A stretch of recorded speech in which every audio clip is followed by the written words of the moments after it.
Hello and welcome back to Stop and Go F1 for this, my favourite week of the year. It is testing week and this is your testing preview. In this, we're going to run through all the big news stories to discuss going into testing. We'll have a look at the sessions itself, our driver schedules to see who's going to be on what day. Some interesting news about tyres, including a shocking twist which you might not expect. We'll also be doing a couple of predictions as well for what I expect to come from testing.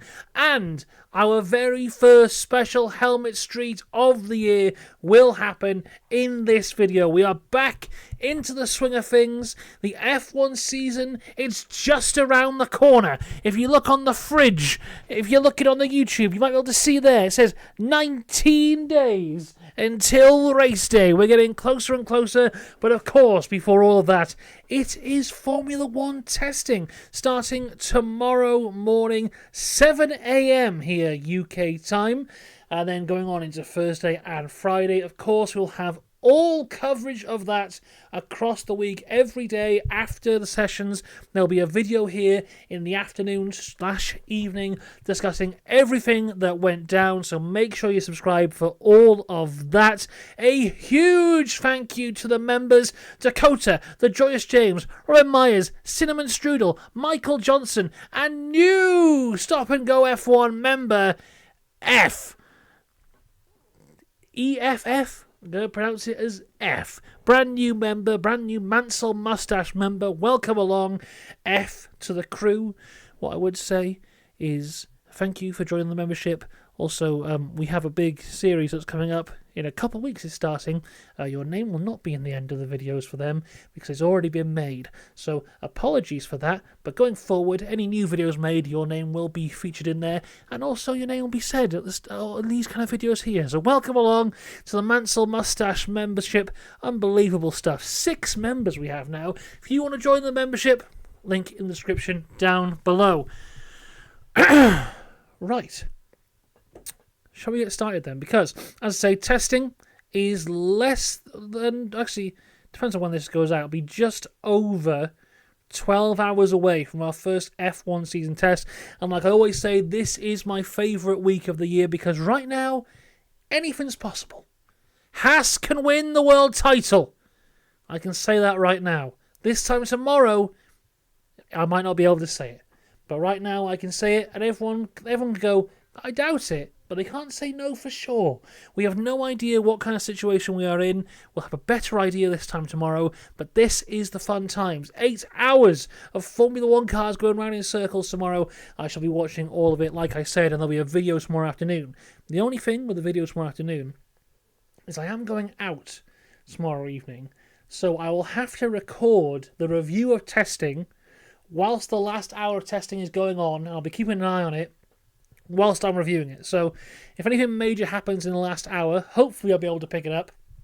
But if I don't talk about it tomorrow, that's why. Other than that, no other strange interruptions to proceedings, hopefully. But everything will be covered here on the channel. You hear what my thoughts are on it, all that stuff. But let's get on with this video. Let's talk about the news, everybody, because if you've been following for a while now, you'll know this is our 3rd season of Formula One here on Stop and Go F1. For me, countless seasons of Formula One as a fan. For the channel, this is our 3rd season as a fan. And as we go through this, there's been huge news stories that we've covered here on the channel. Really big ones, of course. Hamilton going to Ferrari was a huge news story. We've covered the crowning of Formula One World Champions, Formula 2 Champions, 3 Formula One Academy Champions, some of the greatest races in the last 3 years, even some of the worst moments as well. But when I say this, I want you to know that I am 100% genuine with you. The news story I want to talk about now is the single biggest and most exciting news story we have ever covered on Stop and Go F1, and that's why it's the headline news. We're getting it out of the way immediately because huge news, everyone. Nigel Mansell's got a beard now. This is exciting stuff. So this is a photo from F175 from last week, of course, and Mansell, always known for his moustache, iconic moustache, but you know what? doesn't rest on his laurels. I think I read the other day he's 71 and he's still busting out new moves. Gone for the big old beard. And it's not like he's just got lazy and grown a beard like I did. This is styled. You can see there's work that's got into this. The outline is there. He has had a good trim here. This is a decision he has made. And quite frankly, a wonderful decision. What a great look for a man with facial hair so iconic. To take this kind of a leap shows immense bravery, which only Nigel Mansell could have. We know how brave he is in the car.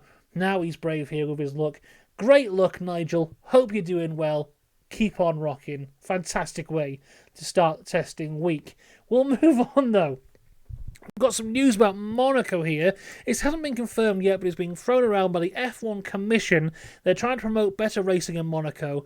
So their idea is they're going to increase the number of mandatory pit stops within the race. The proposal will be discussed in the coming weeks by F1.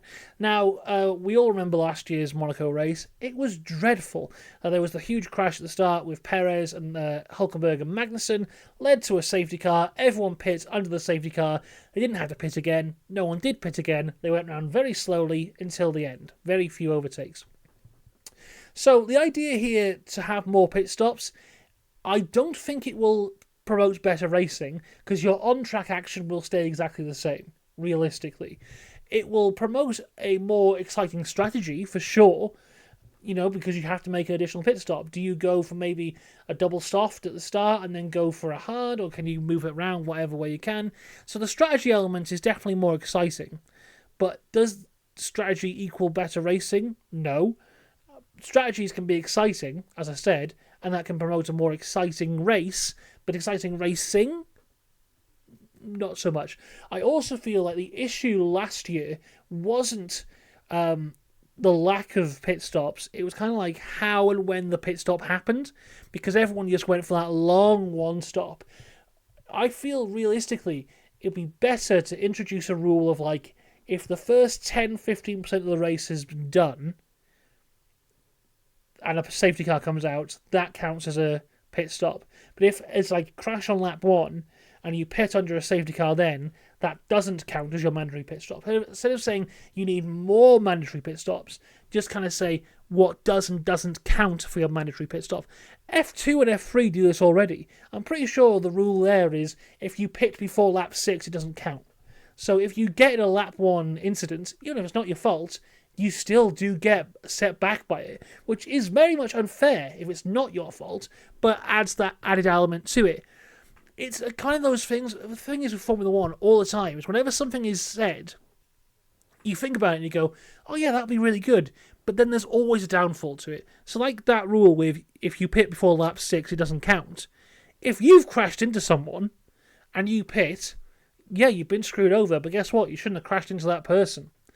If you've been crashed into and you pit, you've been screwed over twice because you've already been hit, you already have damage to your car, you're already set back from the pit stop, and guess what? That pit stop you just did, that doesn't count for anything. So your race is practically run before even lap 6. So there's swings and roundabouts with all these things. Maybe the way to do it is more mandatory pit stops, I don't know, but from my point of view, if they want to test this out, I think they should. Give it a go, see if it works. If it doesn't work, we'll move on. We'll wait and see. Moving on, though, let's go back to F1 75, an event which I thought was rather good. Like I said in my video on the time, I didn't think it was going to be any good, and it was okay. An event that happened before F1 75, I believe the night before, was the F1 75 Legends Dinner, and we only know about this because Fernando Alonso put it on his Instagram. I've just knocked a cardboard box over on the floor. Don't worry about that. He put this on his Instagram. Let me show it here on the screen. So, it was a dinner put on by Gordon Ramsay. Stefano Domenicali put it on. I believe... I'd like to see the guest list. I imagine it was just everyone who went to F1 75 in terms of current drivers and the past legends who were there. But just read some of this. So... this is a sensory journey creating lasting moments. This is not just a dinner. It is a legacy that comes alive through the senses. Taste the adrenaline on your plate. Master Gordon will transform flavours into emotions. Enjoy your dinner. Sight. Look back to race forward. Take a moment to look around and immerse yourself in the Formula One family and the history we have written together, displayed across the LED screens. So imagine there was lots of photos and videos across the screens, and you go, oh look, there's Graham Hill. Oh, it's Ayrton Senna. Oh my goodness, it's the amazing Andrea de Cesaris. You know, that kind of thing. Sound! The heartbeat of racing. Beyond the stories shared tonight, the unmistakable roar of the F1 car will resonate through the room, transporting you straight to the starting grid. Oh, I know what we can use for this. If you were here over Christmas, you'll know my presentation base, everybody. It's the return of the presentation base. So imagine this, if you will, for a second, because the presentation base makes noise. So there you are. You're Nigel Mansell. You've got a brand new beard. You're excited to have dinner with some of your friends and future Formula One drivers. You're eating your food, which is the adrenaline on your plate. You're looking around. Oh my goodness! Look, there's a picture of Nelson Piquet. I can't stand him. That kind of thing. That's what you're thinking as Nigel Mansell. And all of a sudden,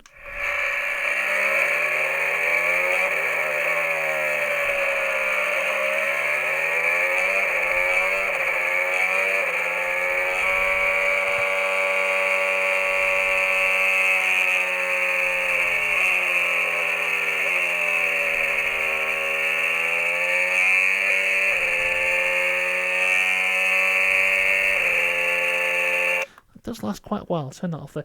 But there you go. That's the sound. Sound. You're immersed. But you can be even more immersed because smell. You smell the essence of speed.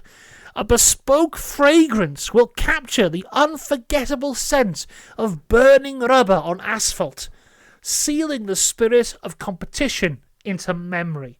But we're not even done, because now you get to touch a piece of the track to take home. At the end of the evening, each guest will receive a tangible piece of the track, a symbol of the bond that unites us all. There you go. Wow. What a thing. It goes on. This evening is a tribute to history, innovation and passion, a legacy built to last. Welcome to the heart of Formula One. Stefano Domenicali. So there you go. What an evening. I wish I'd gone. You're there, you're eating your steak, you're looking at a picture of Slim Borgard, you hear the awful sound of a V6 hybrid, you're surrounded by the stench of burning rubber, and then when you're to leave, they hand you a little piece of tarmac. Is there anything better than that? No, I don't think there is. What an evening. Very jealous of the people who got to go to that. It sounds wonderful. And one of the people who did go to, who probably went to that, would have been Mohammed Ben Sulayem. It's never a great week for Mohammed Ben Sulayem, but F175 was definitely an interesting one. He was times for the swearing ban. When the FIA logo appeared on the screen, it was massively booed, mostly because of him. And now he's come out and said something which is groundbreaking, because I think, for the first time ever, I agree with something he said, which is unbelievable.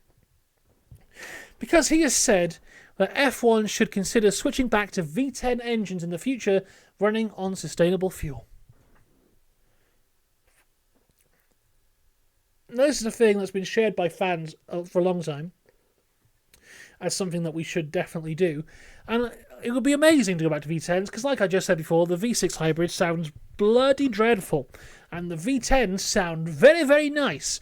Not quite as nice as the V12s, that's just a personal thing. But V10s are, for me, V12s, slightly below V10s. Then the V8 is about here. Then the V6 hybrid is on the floor. So a V10 would be fantastic to have back. The iconic sound of Formula One is the V10. So I massively agree with Mohammed Ben Sulayem here, which has got me worried and got me thinking, because if I'm agreeing with him, something must be wrong. And it's got me thinking, why has he said this? And I think it's just because he wants to say something that people like.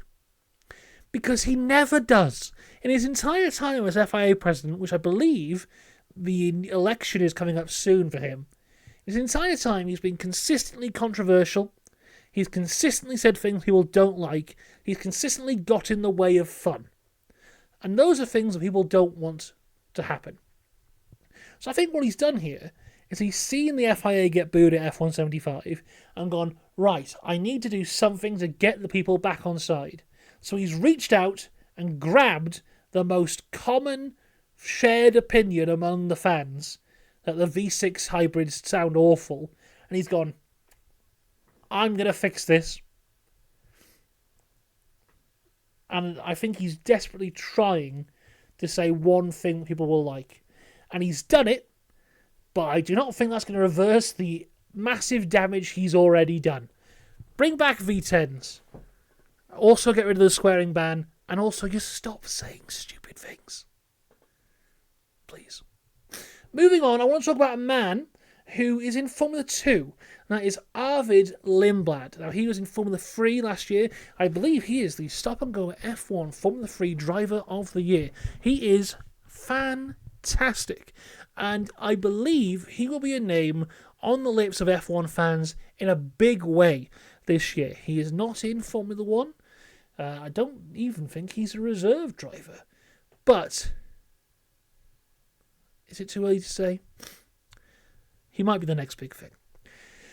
I like to do our next big thing videos. I did one over January on Gabriel Bortoleto. I did one last year on Ollie Behrman. I reckon come January, I might be doing the next big thing video on Arvid Lindblad, because he is a Red Bull reserve driver with an immense amount of talent. He's probably my pick for F2 champion this year. Haven't fully decided on it yet, but I think he has topped the first F2 testing session that they've had. He's really something quite special, and definitely one to watch for the future of Formula 1. And this week, he has had his very first F1 test with the Racing Bulls team. I think he, as I said, is one to watch. I think he will be the guy dangled above Isaac Hadjar. In the way that the Racing Bulls team like to do, they pick one weak driver and dangle a driver above them. For Daniel Ricciardo, it was Liam Lawson. For Nick De Vries, it was it Daniel Ricciardo who replaced him? I can't even remember. Who replaced Nick De Vries? Oh my goodness, who was it?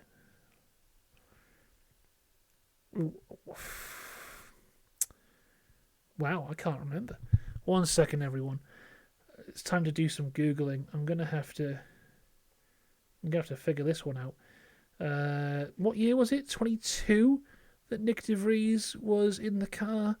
Nick De Vries was in the AlphaTauri, and he was replaced. Oh my god, it's still not telling me. I'm sure it was Ricciardo, no? 22. Was it not 22? It was Daniel Ricciardo.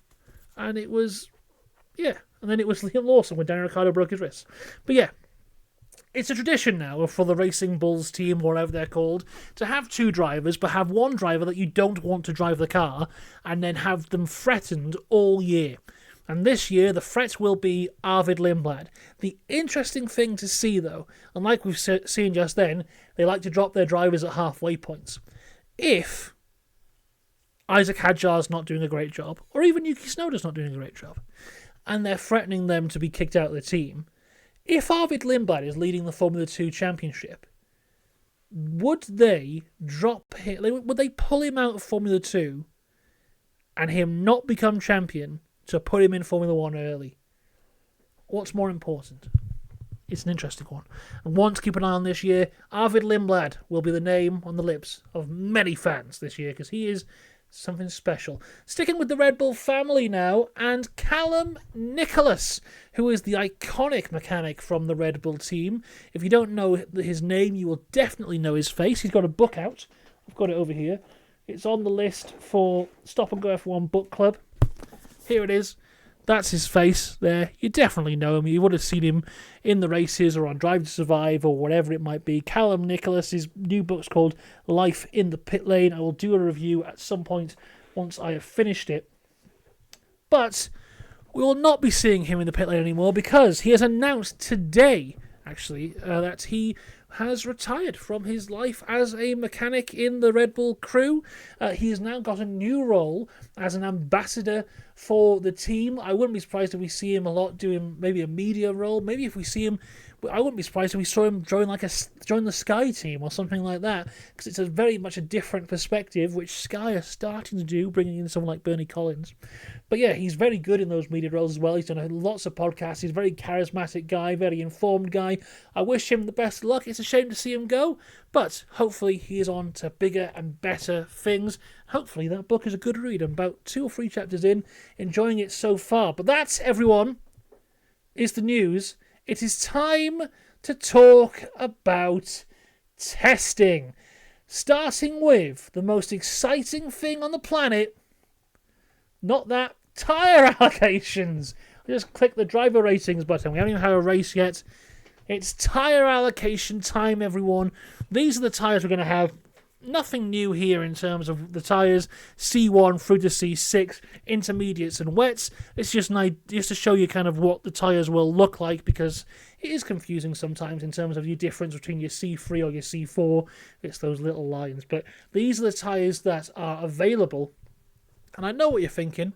We're in Bahrain. Surely people are just going to be taking the dry tyres. But no. The teams get to pick which tyres they take out there, and no surprises, the most popular one is the C3, which is like right down the middle. You're straightforward, just like your medium. Sometimes it's the hard tyre, sometimes it's the medium tyre, but straight down the middle. What's interesting though, Aston Martin, 3 sets of intermediate tyres. Haas, 1 set of intermediate tyres and 1 set of full wet tyres. Haas, the only team with full wets. Haas and Aston, the only team bringing any wet tyres to the desert for testing. And you may be thinking to yourself, what a bunch of idiots. Why are they bringing wet tyres to the desert to test their Formula 1 car? Well, have a look at this. From Google now, this is the weather forecast for the Bahrain International Circuit on Thursday. Between 12 and 3 o'clock, there is a 40% chance of rain in Bahrain. It's happened before. I'm pretty sure Formula 2, when they tested in Bahrain a couple of years ago, it rained then. But we have a chance of seeing rain in Bahrain during testing. And when it does happen, and you know what? I hope it does, because it'll be funny. Because when it does happen, there is only 2 teams who will be able to carry on going, and they'll be Aston Martin and they'll be Haas. Everyone else will be sat inside the garage just watching them go round. But Haas and Aston, they are ready for anything. Unbelievable stuff. I hope it rains. It'll be funny. As for the other tyres that we have here, the other slots that haven't been taken by everyone are the C5 and the C6 tyres, which are the 2 softest tyres. So they are the fastest tyres. The tyres that will go the fastest but will disintegrate the most, or deteriorate, whatever word you want to use. They're the quickest. So the teams that have taken them are Williams and Ferrari. Now, a lot of the times the teams don't take them just because they're not really... they're not the tyres that you would use in Bahrain in the race, so you're not really gaining any kind of information from that, apart from you're getting information about the tyre itself. Or they can be used for your glory runs. So if you want to grab the headlines at the end of the testing, you put the softest tyres on, you put your fuel real low, you crank your engine up, off you go, set the fastest lap on the last few moments of the session, grab the headline for the next day. So could we see Ferrari do that? Could we see Williams do that? Possibly we could. So keep an eye out for that. That's something you need to keep an eye out for watching. When you're watching your testing, always try and pay attention to what tyres people are on, because, you know, if a Ferrari is doing a time on a C6 and a McLaren on a C4 is like 3 or 4 tenths behind, doesn't necessarily mean the Ferrari is quicker. It means they're on a hell of a quicker, faster tyre. So it's always that context is incredibly important when you're looking at these testing times. Not that testing times mean anything in testing anyway. What's also quite interesting for Aston Martin and Alpine, they have not brought any C4 tyres either. So just the C1, C2, C3 tyres for those two teams. I believe they are the tyres that will be used for the Bahrain race in a couple of weeks' time. Is it after Australia? Let me check my calendar. No, it's Australia, then it's China. Then Bahrain is on the 13th, so it's like a month away. But I think they're trying to gather more information from that point of view there for Aston and for Alpine. So Aston and Alpine, not necessarily the teams you would expect to be going for. They won't be going for any glory runs, that's for sure. But maybe their times won't be towards the upper part of the leaderboard at the end of the days because they have not brought the fastest tyres. They're looking at something else from testing. Let's move on, though, to driver schedules. So, if you have ever seen testing before, you will know that the 3 days are split into 6 sessions. So each day has a morning session and an afternoon session. And what we see sometimes is the teams will decide either they split the day across the two drivers, so one driver goes in the morning, one driver goes in the afternoon, or sometimes they give the driver the entire day. And we have a bit of a mix of that for this week. So far, the only team that hasn't announced any of their schedules is McLaren. Ferrari have only announced tomorrow thus far.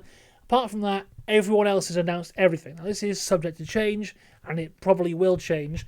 But as we sit here right now, tomorrow we will see all 20 drivers, which, like I said, it's quite rare for testing because normally you have one team who wants one driver all day. But tomorrow, unless McLaren ruin it, we will see all 20 drivers. So this is the lineup we've got outside of McLaren, who, like I said, haven't announced anything. So tomorrow morning session, it will be Lewis Hamilton in the Ferrari, Liam Lawson in the Red Bull, Kimi Antonelli in the Mercedes, Fernando Alonso in the Aston Martin, Jack Doohan in the Alpine, Ollie Behrman in the Haas, Yuki Tsunoda in the Racing Bulls, Alex Albon in the Williams, and Nico Hülkenberg in the Sauber.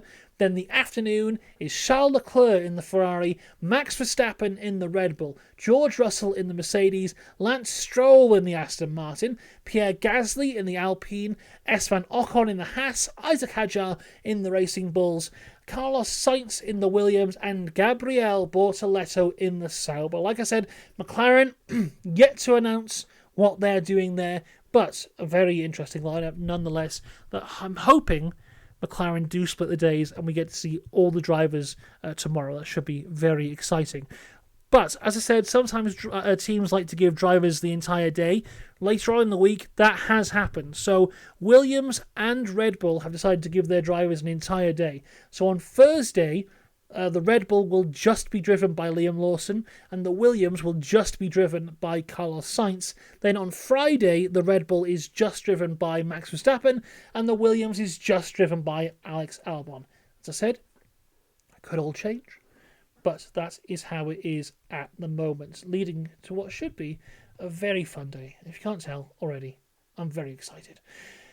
Who wants a special helmet streak, everybody? Because we're going to do a big one here. We're going to look at all the helmets that we have so far this year. And thankfully, F1 have released this lovely, handy little graphic, which just has all of them on it. So let's just go through it, starting with our Sauber lads. Gabriel Bortoleto, we touched on this one a little bit when we talked about F1 75, but he has got the Brazilian colours, the kind of Senna tribute helmet there. He brought that in at the Imola Grand Prix in F2 last year, and that's when his results really turned around, building towards winning the Formula 2 championship. Still got the green felt in it, looks great, very happy for Bortoleto, one of the guys I'm really excited about this year. Here is Hülkenberg's one. Kind of basic for him, has to be said. I expected more green. Not only is the Stake F1 Team Kick Sauber colours green, but also his name is Hulk, and Hulk is green. A bit disappointed, needs more green. Albon, believe this is basically the same as his one from last year, and we will see this a lot from a few drivers now. who have got a design that they like and they're keeping it, which I can't argue against at all, because, if you go back to the 80s, 90s, even further back than that, the 70s, the 60s, there was drivers who had a helmet design. They went, "This is my helmet design." And they had it all their career, basically. Look at guys like Senna, like a Mansell, like a Prost, Niki Lauda, James Hunt. That's what they did. It is a more modern thing for drivers to go, "I'm going to change my helmet every year." Sometimes you have things that kind of stay the same, like Vettel had the German flag thing over his eye, but that was only really from his Ferrari side. We didn't have that in Red Bull. Lewis Hamilton has like the same outline with different colours, but yeah, I have nothing against a driver going, "This is my helmet design, this is the one I'm going to stick with," and that's what Albon's done. Looking good there. Sainz's helmet is fantastic. I love this. So, very much keeping the Spanish design that he's always really had, even in very prominent in his Ferrari designs, but he's kind of put the Williams outline to it, and that, I think, is one of the best helmets on the grid this year. Moving up, though, this, for me, Ocon's helmet, when you see the full picture of him having this helmet on with the new Haas race suits, it is the best combination of helmet and race suit on the grid. It looks really good. Great job there from Esteban Ocon. Ollie Behrman's helmet here.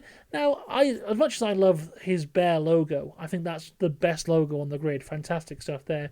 Not a huge fan of this design. I just think maybe it's the blue.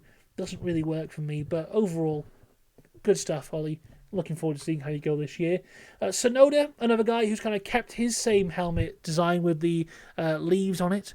I always forget what kind of leaves they are, but look good nonetheless.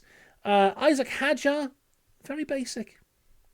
Yeah, not really much to say about that. Sorry, Isaac. Here's Jack Doohan.